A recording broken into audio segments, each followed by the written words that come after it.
28 رجب 1342 ہجری کی رات وہ شب سیاہ تھی جس کے بعد مسلم امہ نے کوئی صبح نہ دیکھی۔ مصطفیٰ کمال نے استنبول کے گورنر کو حکم دیا کہ صبح طلوع ہونے سے پہلے خلیفہ عبد المجید ترکی چھوڑ چکے ہوں۔ اس حکم پر فوج اور پولیس کی مدد سے عمل درآمد کیا گیا اور خلیفہ کو مجبور کر دیا گیا کہ سوئٹزرلینڈ میں جلا وطن ہو جائے۔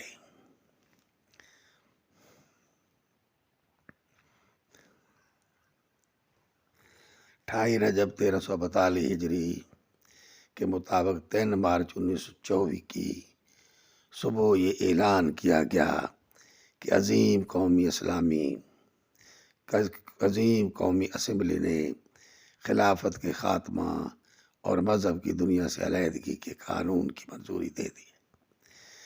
برطانوی سیکرٹری خارجہ لارڈ کرزن نے کہا، ترکی تباہ کر دیا گیا ہے، اب وہ کبھی بھی اپنی عظمت رفتہ بحال نہیں کر سکتا، کیونکہ ہم نے اس کی روحانی طاقت کو تباہ کر دیا ہے، یعنی خلافت اور اسلام۔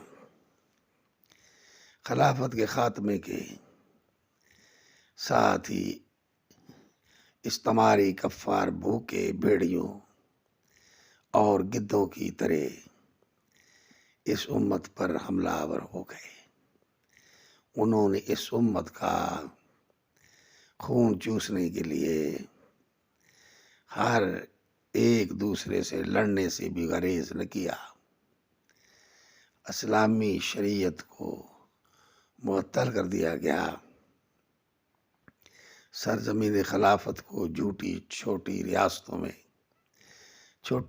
ریاستوں میں تقسیم کر دیا گیا اور ہر ریاست کو اپنا آئین، قانون، قومیت اور جھنڈا دے کر تقسیم کر دیا گیا۔ اسلام کی عادلانہ معیشت کو مغرب کی سرمایہ دارانہ نظام سے بدل دیا گیا اور مسلمانوں کے معاملات کی نگرانی اسلامی حکومت کے بجائے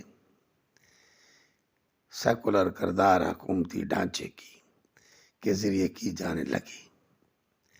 خلیفہ معتصم باللہ کی شہادت پر شیخ سعدی نے ایک دل روز مرثیہ کہا، ترجمہ: اگر امیر المومنین معتصم کے زوال پر آسمان سے خون کی بارش ہو تو بجا ہوگا۔